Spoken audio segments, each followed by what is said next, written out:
ఓం శ్రీ పరమాత్మనే నమః. అందరికీ నమస్కారం.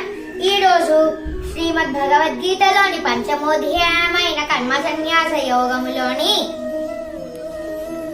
22వ శ్లోకము.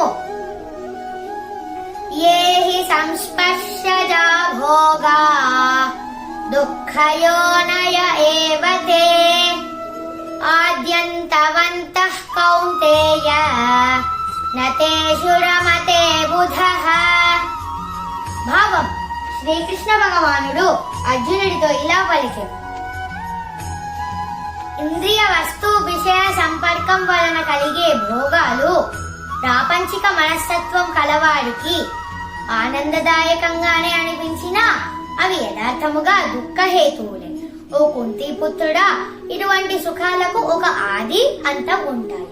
కాబట్టి జ్ఞానులు వీటి యందు రమించరు. 23వ శ్లోకము.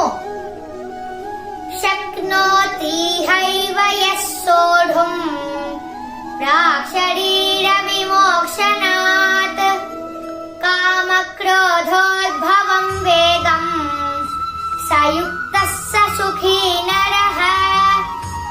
భావం: శ్రీకృష్ణ భగవానుడు ఇంకా అర్జునుడితో ఇలా పలికారు: ఈ శరీరమును విడిచిపెట్టక ముందే ఎవరైతే కామ క్రోధ శక్తులను నియంత్రిస్తాడో వారు యోగులు, మరియు వారే నిజమైన సుఖ సంతోషములు కలవారు. ఓం శ్రీ పరమాత్మనే నమః.